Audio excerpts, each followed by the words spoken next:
again, gender and justice students. This is a separate video that I'm going to do for units 5, 6, 7, and 8. So a separate video that is actually going to go over task 3 for this particular unit. So I'm going to do this now for the last half of the semester so that if you don't need that step-by-step guide, but you still really want to get that information from me, providing context for the topic of the unit, you'll have this available to you. So let's go take a look at Blackboard together, and I will talk and walk you through what it is you will be studying. You'll always land on our home page. The home page has everything you'll need on it, so you don't necessarily have to engage with what's over here. Scrolling down, we get to unit number 5 that goes from October 18th through the 29th, and task 3. Task 3 provides 3 examples of intersectional feminist advocacy for immigrant rights in the United States. So there's a really long history in the U.S. of struggles for immigrant rights, both in terms of immigrants who are documented and also in terms of immigrants who are undocumented. I also encourage you to remember that if someone is undocumented in the U.S., it's a civil offense, it's not a criminal offense. We have criminalized it in some ways, right, which is part of what immigrant rights activists are fighting against. But being without papers, again, civil offense. But in the U.S., it is often used as an excuse for extreme amounts of brutality, family separation, detention, and deportation. So immigrant rights is a feminist issue, and immigrant rights is a feminist abolitionist issue, particularly when we talk about the experiences of women immigrants and also LGBTQ immigrants. It's also important to remember that when we're talking about immigrant rights, right, this is very intersectional. So we're talking about, race, ethnicity, country of origin, gender expression, sexual identity, age, right, all sorts of aspects of self that are shaping how immigrants are experiencing the social world and how the social world is engaging with them. You've been reading about how feminist abolitionists have been studying, researching, and critiquing the criminal justice system in the U.S. with a focus on policing and courts a little bit, as well as imprisonment, right? Mass incarceration, being jailed and then, perhaps going to prison. And so feminist abolitionists have called for the abolition of many aspects of the criminal justice system because they are so inherently racist, sexist, transphobic, homophobic, heterosexist, and violent. This extends to, as you'll learn in this particular unit, this extends to talking about immigrant deportation centers and detention centers and the practices of deportation. Perhaps some of you saw the video or pictures of how Border Patrol was violently engaging with Haitian immigrants at the U.S.-Mexico border, right? One whipping a Haitian man while the Border Patrol person was on horseback. Really reminiscent of U.S. slavery practices in the past. And so we start to see, again, how those practices of racial subordination, of a very racialized and racist form of social control has not stopped in the U.S. It's merely changed shape over time. And so this is why Black feminist scholars talk about mass incarceration as the new, form of racialized social control, the new Jim Crow, right? This is the historical legacy of slavery in the United States. In this unit, you're going to see, again, how this extends to talking about immigrants as a particularly, oppressed and marginalized group in the United States. So first I want you to read and watch a bit about Jeanette Gutierrez and how she interrupted President Obama during an LGBTQ event at the White House while Obama was in the White House. So I'll let you read a bit about it, and then you get to watch it. And then there's also a PDF here of Gutierrez explaining, right, why she did this. And she titled that, "I Interrupted the President to Stand Up for Trans Women in Detention Centers." Because we still live in a very violently and heavily gendered world. And so trans people, when we talk about imprisonment or when we talk about detention centers or deportation centers, right, those are heavily gendered spaces. There's the women's prison and the men's prison. There's the women's area of the deportation center, and the men's area of the deportation center. And so these deportation centers, which are often built by the same companies that build the prisons, and are actually the owners of those prisons, or the companies that build those prisons, are doing so because oftentimes they actually get more money from the federal government than doing it for just prisons or jails. So what does it mean to be a trans Latina in a detention center or deportation center?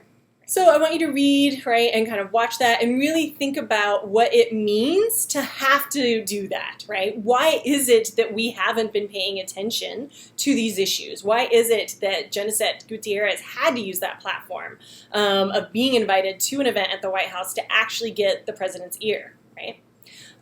It's also really interesting because you know that the White House expected everyone in attendance to just be so, grateful to be there and thankful and passive and not bringing up any issues, right, without any critique. And that's not activism. That's not fierce advocacy for justice, right?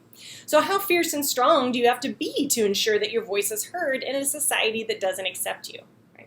And this is why feminist scholars use intersectional feminist theory to understand power, authority, and how and why inequalities endure in certain areas and against certain populations and groups, right?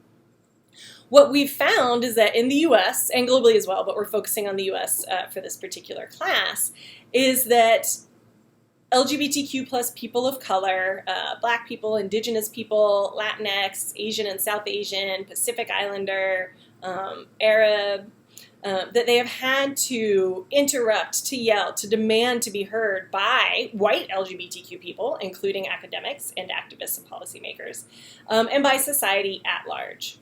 And so I want you to think about what it means to criminalize identity, right? And I want you to think about how it's not just law enforcement and the courts and prisons, but it's also, when we talk about feminist abolitionism, we're also talking about Homeland Security, Border Patrol, Immigration and Customs Enforcement, right, ICE. The way that we criminalize asylum seekers, right, in very racist ways. And so what does it mean for John Jay, right? You're at this school where we claim to be educating for justice, but yet we continue to, for example, invite institutions such as these to our campus for our events like career fairs. What does that mean if you're an undocumented student on campus, right? It's terrifying. And so this is part of learning what it means to be a fierce advocate for justice and figuring out if you want to change an institution from the inside or from the outside. So that is the first of 3 examples. The second example is a reading by a scholar, Miriam Perez, from a book called Yes Means Yes, Visions of Female Sexual Power in a World Without Rape. If you click on it, it will prompt you to log into the John Jay Library. And then it will bring you to the page in this book of the particular chapter. So the chapter is titled When Sexual Autonomy Isn't Enough. Sexual violence against immigrants, women in the United States. And as you read this, pay attention to the bolded subheadings. I love a subheading. And because the author Perez is taking you through various examples of what this looks like. And so as you read that, ask yourself, what does she mean by sexual autonomy? What does she mean by it isn't enough? What are those examples that she's providing to show that sexual autonomy isn't enough, right? We tend to, in the U.S., think about anti-rape advocacy as very individualistic, right? This happened to you, let us heal you. Sexual autonomy is a reference to the ways in which our bodies are our own, and we can make choices about our sexual engagement on our own terms, right? The U.S. has, passed various acts like the Violence Against Women Act to help fund things like domestic violence shelters, rape crisis centers. Here in New York City, we have numerous domestic violence shelters and various interpersonal violence hotlines and spaces where you can access help and support. But what Perez is saying is that that doesn't actually address why immigrant women are experiencing this range of violence. And Perez ends the piece with a discussion on moving forward. So pay attention to that too, because she has ideas, right? We critique things and then we come up with plans of action. That's feminist praxis, right? Putting theory into action, action informing theory. It's all interconnected. So pay attention to that as well.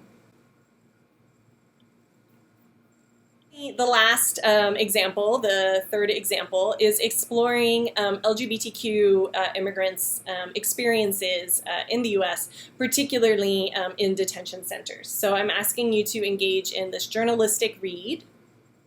Come on, Blackboard. All right, sometimes I have to refresh. There we are. So this is called "The Government Knows LGBTQ Immigrants Are Often Raped in Detention, and It Puts Them There Anyway."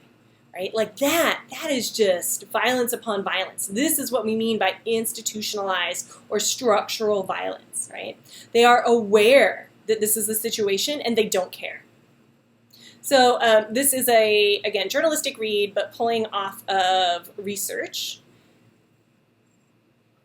And as you scroll down, again, pay attention to the bolded subheadings. Again, they're pulling from the Bureau of Justice Stats, which is a U.S. federal entity.